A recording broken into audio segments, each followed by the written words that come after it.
वह तैयार हो चुकी थी। बारात का इंतजार हो रहा था। यश भी खुद पर जब्र किए उसकी शादी में न सिर्फ शामिल था बल्कि पूरी जिम्मेदारी के साथ राघवेंद्र के साथ हर काम करवा रहा था। उसे आखिरी मर्तबा देखने की हसरत दिल में लिए वह उसका इंतजार कर रहा था। बारात आने का समय 6 बजे का था मगर अब 9 बजने वाली थी।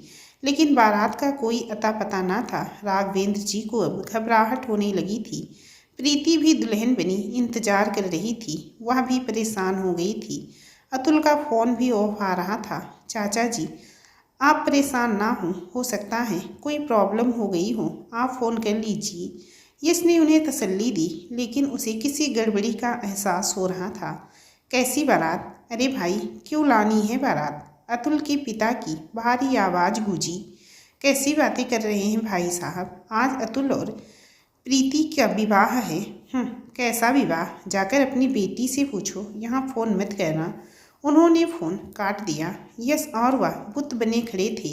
अचानक से राघवेंद्र जी लड़खड़ा गए थे। चाचा जी, संभालिए खुद को भगवान के लिए। चलिए पहले प्रीत से बात करते हैं। कोई गलतफहमी या कहा सुनी तो नहीं हुई हो गई उनमें? चलिए, सब ठीक हो जाएगा। वह उन्हें लेकर प्रीत के कमरे की तरफ बढ़ गया। सुर्ख लहंगे में वह बहुत खूबसूरत लग रही थी। मेकअप और मैचिंग ज्वेलरी ने उसको बेहद दिलकश बना दिया था। उसके चेहरे पर भी परेशानी और बेसुकूनी थी। यश ने बाकी को बाहर जाने को कहा और उनके जाने पर दरवाज़ा बंद कर दिया। पापा, क्या हुआ पापा? प्रीत उनकी हालत देखकर बेकरारी से उनकी तरफ बढ़ी।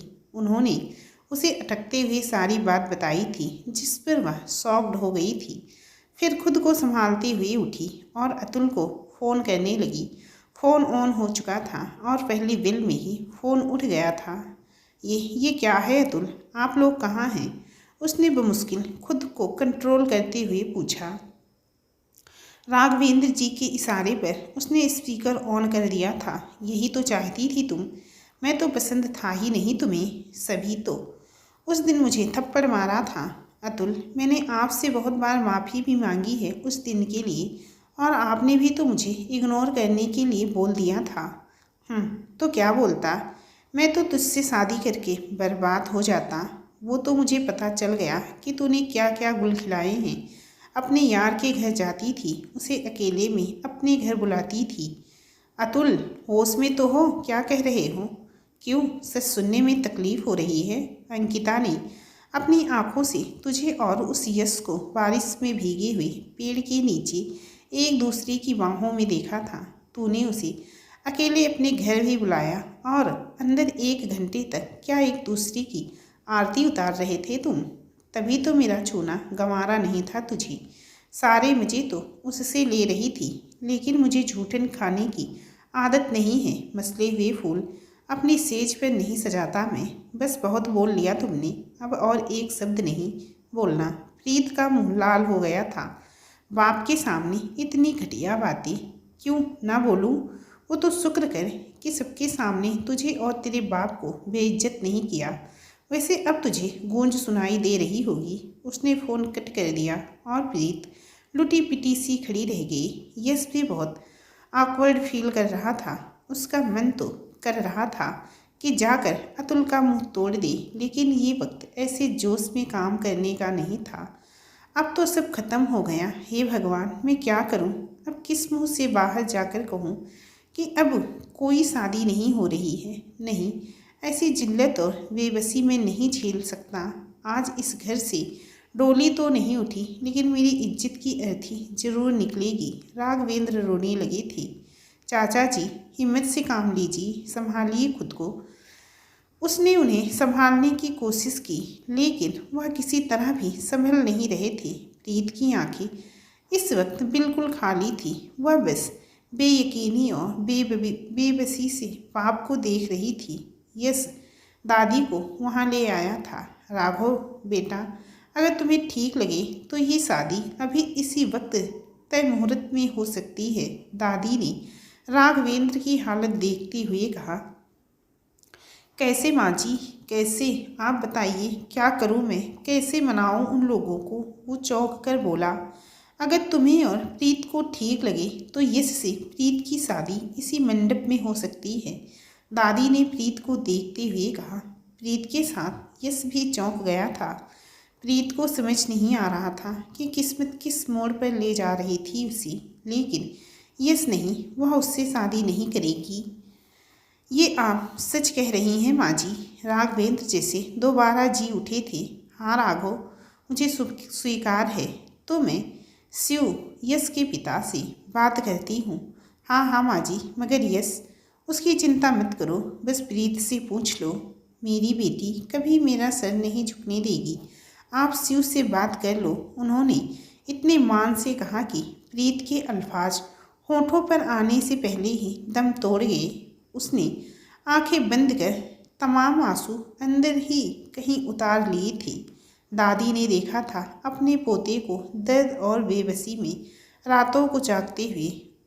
जब से प्रीत का रिश्ता हुआ था, उसकी नींद, सुख चैन सब खो गया था। उसने कभी कहा नहीं था उसने, लेकिन उन्होंने उसे माँ बनकर पाला था, तो उसकी तकलीफ बिना कहे महसूस कर रही थी वो। आज जब मौका था कि उसकी खुशियाँ उसे मिल सके, तो वह ये मौका गंवा नहीं सकती थी। दादी ने शिव प्रताप से फ़ोन पर बात करने की कोशिश की, मगर उनसे कांटेक्ट नहीं हो पाया था। अभी वह फैमिली के साथ इंडिया से बाहर थे, तमाम रस्मों रिवाज के साथ। आज उसके साथ अटूट रिश्ते में बंध गई थी, ऐसे रिश्ते में जिसके लिए वह जरा भी तैयार ना थी। कैसे उसके साथ रहेगी, कैसे उसे पति का दर्जा दे पाएगी। ये उम्र का फासला उनके दरमियान क्या और फासले नहीं ले आएगा। कहाँ तो वह उसी से शादी की बात तक करने पर, जान देने पर उतारू थी, और कहाँ आज उसके बेडरूम में उसकी दुल्हन बनी बैठी थी। हल्दी मेहंदी किसी और के नाम की लगाई और सिंदूर मंगलसूत्र किसी और के नाम का, और नाम भी ऐसा जिसे पति मानने को दिल तैयार नहीं। अभी वह बेड पर बैठी अपनी ही सोच से गुम थी कि यश ने अंदर कदम रखा। सामने उसके बेड पर उसकी चाहत, उसकी मोहब्बत किसी बरसों आजमा कर मिलने वाली दुआ की तरह उसकी दुल्हन बनी उसका इंतजार कर रही थी। सच में वह उसकी मनचाही दुआ ही तो थी, जो इतनी आजमाइश के बाद उसे मिली थी। उसके होठों पर प्यार भरी मुस्कुराहट थी। चंद घंटों पहले तब जो बेबसी, दुख और दर्द के समंदर में डूबा था, अचानक इतनी बड़ी खुशी इस तरह मिल जाने पर यकीन नहीं कर पा रहा था। उसे अपनी किस्मत पर यकीन नहीं हो रहा था कि माँ बाप की मोहब्बत तब उसे नसीब ना हुई थी, लेकिन आज उम्र भर के लिए वह उसकी बन चुकी थी। उसकी मोहब्बत, उसकी चाहत पर उसका हक था। वह बेखुदी में आगे बढ़ा था और प्रीति के हाथ घुटनों के गिर्द और कस गए थे। वह अब उसकी पत्नी थी, अब उस पर यश का पूरा हक था। वह उसके करीब आएगा और ज़्यादा करीब आएगा, और वह उसे मना नहीं कर सकती, नहीं रोक सकती, लेकिन अपने दिल को कैसे मनाएगी, कैसे आमादा करेगी उसकी छुअन के लिए। इस वक्त उससे न जीते बन रहा था और न मरते। यश ने उसका घूंघट उठाया था और चांद अपनी पूरी आबोताब के साथ रुनुमा हो था। गेहुआ चेहरा दमक रहा था। चौड़े माथे पर सजा टीका, बड़ी बड़ी बंद आँखों पर लंबी काली पलकों की कांपती झालर, सुतवा नाक में नथ, खूबसूरत होठों पर सजी सुर्ख लिपस्टिक। वह बिला सुबह बेहद हसीन लग रही थी, इतनी कि वह अपने होश खोने लगा था। प्रीति कांप उठी थी, आंखें और भी सख्ती से बंद कर ली थी। निचला होठ दांतों में दबा लिया था, मानो उमड़ते सैलाब को रोक रही हो। हाथों से लहंगा जकड़ लिया था। वह हौले हौले कांप रही थी। प्रीति, आंखें तो खोलो प्लीज़। उसकी आवाज़ में जज्बों की तपिश से वह और भी सहम गई थी। उसने आंखें नहीं खोली थी। वह तो उसकी नज़रों से ओझल हो जाना चाहती थी। वह अपने से छोटे पति के साथ कैसे रह सकती थी, कैसा फील होगा जब वह छुएगा। वह इसलिए इसकी ज़िंदगी में नहीं आना चाहती थी। तुम बहुत खूबसूरत लग रही हो प्रीत। मुझे यकीन नहीं आ रहा कि तुम मेरे पास इतने करीब हो। तुम्हें छूकर यकीन करना चाहता हूँ। कहीं ये मेरा सपना तो नहीं? मुझे थोड़ा टाइम चाहिए प्लीज़। मैं अभी शर्म से उसका चेहरा लाल हो रहा था। आंखें बदस्तूर झुकी हुई थी। वह बोल नहीं पा रही थी, लेकिन उसकी बात यस समझ गया था। हाँ, वह जल्दबाजी कर रहा था। अभी तो उसकी शादी टूटी थी उस इंसान से जिससे उसकी सगाई 2 माह से थी, और अचानक से वह उसकी ज़िंदगी में शामिल कर दिया गया। अतुल ने लगाव भर पल में तो ख़त्म नहीं हो जाएगा। उसे कुछ तो वक्त चाहिए, लेकिन उसे भी लग रहा था कि बात इतनी सी तो नहीं है, और वह खुद भी आगे नहीं बढ़ना चाहता था। अभी क्या प्रीत? अभी मैं समझ नहीं पा रही हूँ क्या हो गया है ये। मुझे अजीब लग रहा है। यूँ करीब बैठना प्लीज़। वो मैं अभी ये सब नहीं कर सकती प्लीज़, कहकर एक गहरी सांस ली, मानो बहुत बड़ा काम किया हो। कल तक सब कुछ कितने आराम से बोलती थी उससे, मगर आज तो जज्बात अलग थे। आज वह उसे तुम कहकर बुलाने में भी बहुत अकवर्ड फील कर रही थी। इस रिश्ते ने सब कुछ बदल दिया था। यश ने उसे देखा। बंद आंखों में भी वह उस पर बिजली गिरा रही थी। वह मुस्कुराया। उसकी मासूमियत पर उसे प्यार आ रहा था, और शर्म से सुर्ख चेहरे को देखकर और भी छेड़ने का मन कर रहा था। ये सब नहीं कर सकती? मतलब क्या नहीं कर सकती? मैं कुछ समझा नहीं। वह शरारत से बोला। अब वह रिलैक्स होकर बैठा था। Yes please, I am serious. वह उसकी शरारत समझ गई थी। आंखें खोलकर उसे देखते हुए बोली। हल्की बढ़ी हुई सेब में वो हैंडसम लग रहा था। चेहरे पर खुशियाँ जो बिखरी हुई थी। बेड पर हाथ पर सर टिकाए अधलेटा सा उसी को देख रहा था। उसने नजरें चुरा ली। लेकिन मैं तो ये सब कुछ करना चाहता हूँ, हक है मेरा। वह दोबारा बोला तो प्रीति की आंखें फैल गई। यस प्रीत, कुछ मत बोलो। उसने हाथ बढ़ाकर उसका हाथ थाम लिया, और उसे एहसास हुआ कि उसकी हथेली इतनी ठंड में भी पसीने से भीगी है। वह बेड पर उसके सामने बैठ गया और उसकी बेयकीनी से बड़ी हो चुकी आंखों में देखने लगा। No yes please. उसके बोलने से पहले ही यस ने उसके होठों पर उंगली रख दी और उस पर झुकने लगा। प्रीत ने उससे हाथ छुड़ाकर दोनों हाथ उसके सीने पर रखकर उसे पीछे करने की कोशिश की, लेकिन उसकी मजबूत जिस्म पर जरा भी असर ना हुआ। Yes please, wouldn't you feel powerful? You are younger than me and you are strong too. वह बोलते बोलते जबान दांतों में दबा गई। ओह, ये नहीं बोलना था। और यस रुक गया था। उस पल उसे देखा। वह नज़र नहीं मिला पाई उससे। कैसे मिलाती नज़र? बदनामी से बचने के लिए शादी की तो वह छोटा नहीं था, और जब वह पति होने का अधिकार चाहता है तो वह छोटा हो गया। लेकिन वो क्या करे? तब से खुद को यही तो समझा रही थी, मगर दिल दिमाग मानने को तैयार नहीं। तो ये बात है प्रीत, तुमसे बड़ा पति ऐसा क्या देता तुम्हें जो मैं नहीं दे सकता? मुझे नहीं पता। वह उठ खड़ी हुई और ड्रेसिंग के पास जाकर ज्वेलरी उतारने लगी। यश उसे आईने में देखता रहा था। वह बहुत बेचैन और परेशान हो गई थी। ज्वेलरी के बाद वह दुपट्टे में लगी पिंस निकालने लगी। बाकी तो निकल गई, लेकिन पीछे कमर पर ब्लाउज के साथ भी दुपट्टे को पिन से अटैच किया था, वह उसे नहीं निकाल पा रही थी। यस कुछ देर उसे कोशिश करते देखता रहा, फिर उठकर उसके पास आ गया। प्रीत ने उसे देखा और ठिठक गई। वह बिना कुछ कहे उसका हाथ हटाने लगा। क्या कर रहे हो यस? वो पल भर से उसकी जनिब पलट गई। तुम्हें क्या लग रहा है? यस प्लीज़ बोलो ना। मैंने अभी नहीं, मैं तैयार नहीं हूँ। मुझे खुद को इन सब के लिए तैयार करने में टाइम चाहिए। वह खुद की घबराहट पर कंट्रोल कर चुकी थी। यश ने उसे बाहों में लेते हुए हाथ पीछे ले जाकर दुपट्टे और ब्लाउज में लगी पिन निकाल दी थी। उसने गुस्से से दोनों हाथों से यश को ढकेला था, और ऐसा करते ही दुपट्टा भी यश के हाथ में आ गया था।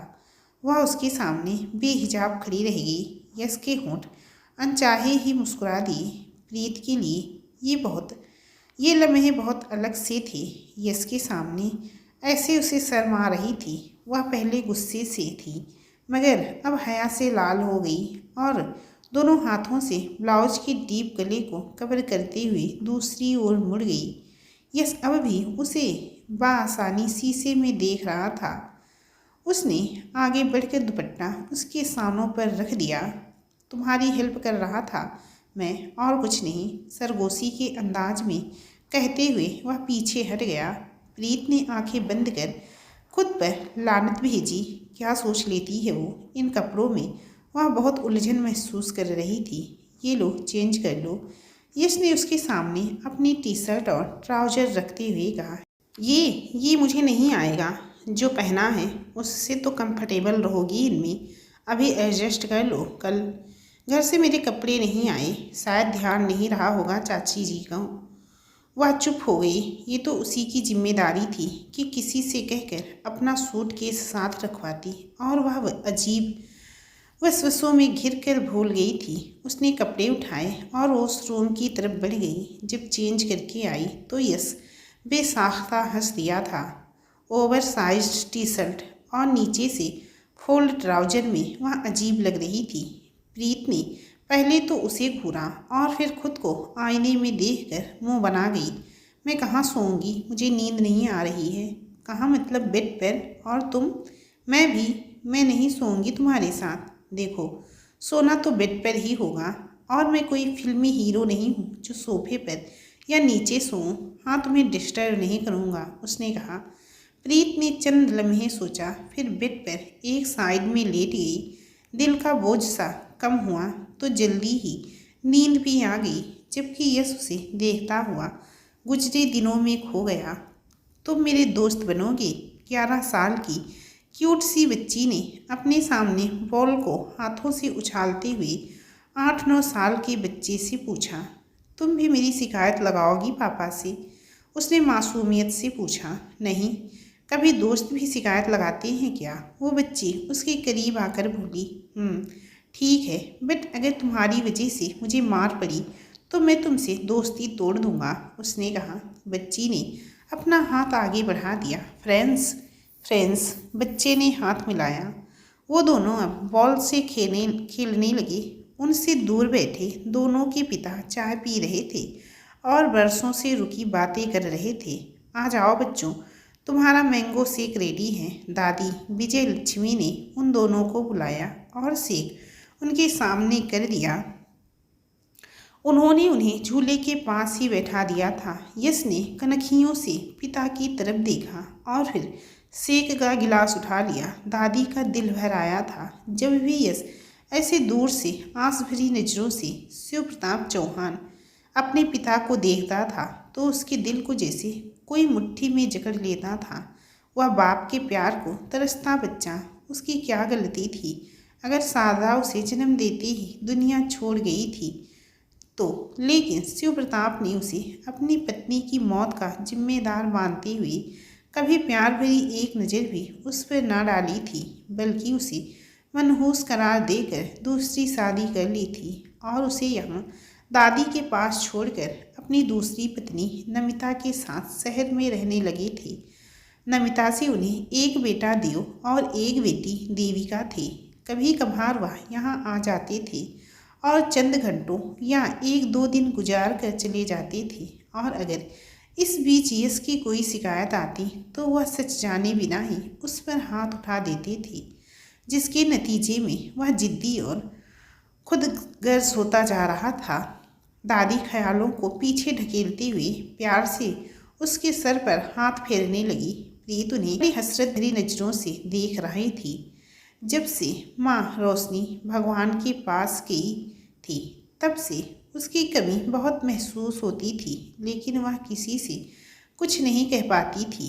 बस पापा राघवेंद्र ठाकुर थे जो उसकी पूरी दुनिया थे। अब वो शहर से यहाँ आ गए थे। पापा ने कहा था यहाँ बहुत सारे अपने लोग हैं, लेकिन वो सब तो पराये निकले। प्रीत के लिए उनके दिल में कोई भावना नहीं थी।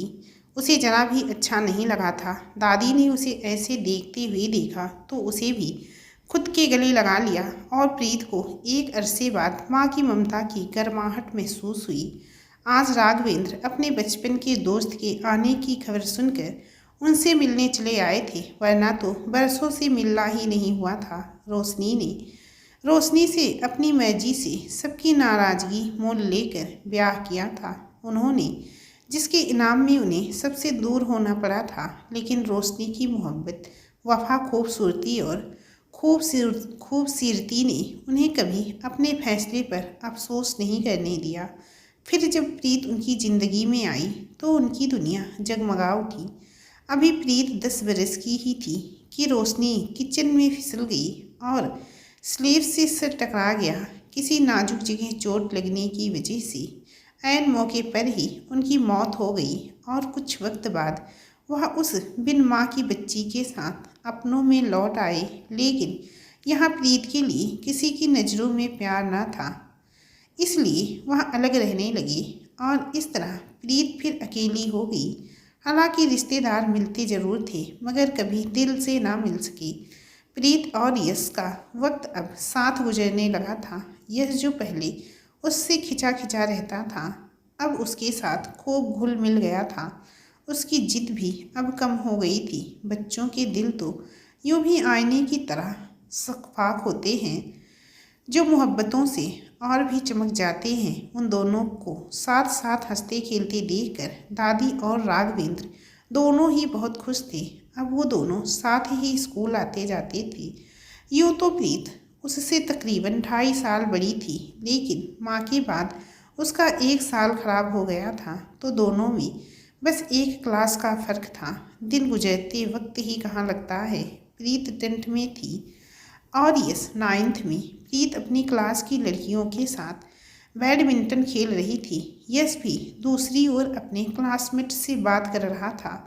12th के 2 लड़के भी वहीं खड़े थे। यार, ये लड़की मुझे अच्छी लगती है। कौन सी वाली? प्रीत, जिसने कभी किसी को खांस नहीं डाली सिवाय उस घोंचू यश के। छोड़ उसे, तू बता, तुझे पसंद है तो चल बात कर ले उससे। मैं बोलता हूँ उसे कि तेरी गर्लफ्रेंड बन जाए। यार, उसे देख कर ना मुँह में पानी आता है, और कुछ नहीं तो किस तो कर ही लूँगा उसे।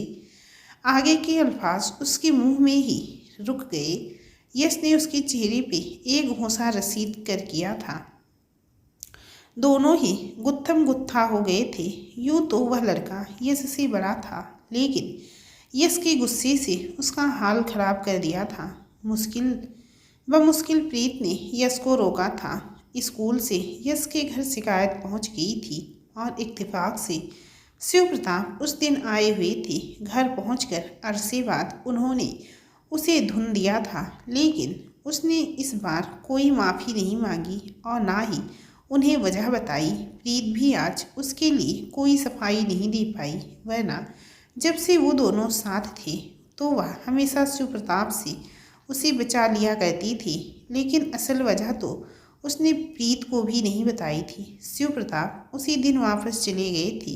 यस, बहुत दर्द हो रहा है, वह उसके पास चली आई थी। नहीं, कुछ नहीं, ठीक हूँ मैं। यस उठकर बैठ गया था। तुम बिन किसी वजह की या छोटी सी बात पर नहीं झगड़ सकते। यस, मुझे बताओ क्या हुआ था और तुमने अंकल को क्यों नहीं बताया? इतनी चोट लगी और दर्द भी बहुत हो रहा होगा, है ना? वह जैसे रोने को तैयार थी। कुछ नहीं हुआ था, बस ऐसे ही गुस्सा आ गया था। उसने फिर से बात को टालना चाहा। बता रहे हो या फिर मैं जाऊं? क्या धमकी देती रहती हो यार, अब बस भी करो। उसकी बात पर पैर पटकती प्रीत वहाँ से नाराज होकर चली आई थी, लेकिन दादी से वह छुपा नहीं पाया था और दादी को उस पर फक्र हुआ कि एक लड़की की इज्जत उसके नज़दीक इतनी कीमती थी। वह बेहतरीन दोस्त था। बीतते वक्त के साथ यश के दिल ने प्रीत को दोस्त से आगे का दर्जा दे दिया था, लेकिन प्रीत के लिए वह छोटा यश ही था। वह उसे अपने से छोटों की तरह ही ट्रीट करती थी। गरिमा, क्या बोल रही है तू? इतनी जल्दी शादी क्यों? वह शॉक्ड सी उसका रिश्ता पक्का होने की बात सुनकर बोली। शादी तो करनी ही है ना, फिर क्या जल्दी, क्या बाद में? बेलनी तो रोटियां ही हैं। मम्मी ने कहा है कि शादी जल्दी हो तो एक एडजस्टमेंट में दिक्कत कम होती है। वो पांचों बात करने में मगन थी और टॉपिक था गरिमा की शादी का। यूँ भी वह उन सब में बड़ी थी। पढ़ाई थोड़ा देर से शुरू की थी उसने। वो इस बात से बेखबर थी कि पेड़ के पीछे पढ़ाई करता यश अब सब छोड़कर बस उसकी ही बातें सुन रहा था। वह 11th में था और वो सब 12th में। अच्छा तो ये बता तुझे लड़का कैसा चाहिए? मीलर ने पूछा। देख यार, जैसी मैं हूँ बस मेरे साथ बुरा ना लगे, बाकी ज़्यादा हैंडसम की ज़रूरत नहीं है, लेकिन दिल का अच्छा हो और मुझे समझे, गरिमा ने जवाब दिया। भाई मेरा वाला तो राजकुमार होना चाहिए, कविता ने कहा। धीरे धीरे सब बोलने लगी और अपने सपनों के राजकुमार के बारे में बताने लगी। प्रीत तू भी तो बोल कुछ। मैं क्या बोलूँ? प्रीत की आवाज़ पर यश और भी ध्यान से सुनने लगा। तुझे कैसा लड़का चाहिए? या यश ही ठीक है तेरे लिए? श्वेता ने हंसते हुए पूछा। क्या बोल रही है तू? कुछ भी। यश मेरा दोस्त है बस, और वह मुझसे 2.5 साल छोटा है। उसके बारे में ऐसा सोच भी कैसे सकती है तू? वह बिगड़ गई और उसकी बातें सुनता यश जम गया था। ओके सी वाज किडिंग यार। तो बता तेरा समवन स्पेशल कैसा होगा? कविता ने बात को रफा दफा करते हुए पूछा। मैंने कभी सोचा नहीं, बट जो भी हो वो मुझे बहुत प्यार करने वाला हो, मुझे समझे, स्ट्रॉन्ग हो, उसकी मजबूत बाजुओं में मुझे सेफ फील हो, बस मेरा हो, कोई अफेयर्स वाला प्ले बॉय नहीं चाहिए मुझे, उसने सोचते हुए कहा। यश धीरे से मुस्कुरा दिया और बगैर उसकी नज़र में आए वहाँ से चला गया। उसकी तो सुबह शाम ही प्रीत से होती थी। प्रीत की तो कई सहेलियाँ थी, लेकिन उसके लिए सब कुछ बस प्रीत ही थी। दादी के अलावा अगर कोई था तो बस प्रीत। अगले ही रोज़ उसने जिम ज्वाइन कर लिया था और चंद हफ्तों में ही असर भी नज़र आने लगा था। प्रीत की पसंद के मुताबिक बनना ही था उसे। बाकी मोहब्बत तो उससे ज़्यादा कोई प्रीत से कर ही नहीं सकता था। अब जबकि दोनों जवानी की दहलीज पर कदम रख चुके थे, तो उनके और यश के रिश्ते को लेकर कुछ सुगबुगाहटें उनके कानों में पड़ने लगी थी। उनकी दोनों चाची, जिनके लिए राघवेंद्र का गांव आना जमीन के एक हिस्से को गंवाने की वजह बन गया था, प्रीत को पसंद नहीं करती थी। वो रोशनी के लिए तो कुछ कह नहीं पाती थी, लेकिन अब प्रीत उनके निशाने पर थी और उसके बारे में उल्टी सीधी अफवाहें उड़ाकर उसे बदनाम कर उन्हें खुशी मिलती थी। बेचारी प्रीत इन सब बातों को समझ नहीं पाती थी। वह यश और अपने रिश्ते को लेकर कही गई बातों से बहुत बुरा फील करती थी। उसके लिए यश उससे छोटा था और वह उसे कभी दोस्त से ज़्यादा नहीं दर्जा देने का सोचा भी। ऐसी बातें उसका दिल दुखाती थी। अब वह यश से दूर दूर रहने लगी थी ताकि फिर कोई कुछ ना कहे। दोस्तों, आज की हमारी ये नई कहानी आप लोगों को कैसी लगी हमें खूब सारे कमेंट करके बताइए। कहानी पसंद आई हो तो भी और ना आई हो तो भी। चलिए फिर, अगर पसंद आई है तो कहानी को लाइक भी ज़रूर करें। चलिए फिर मिलती हूँ इस कहानी के अगले हिस्से के साथ। तब तक के लिए नमस्कार।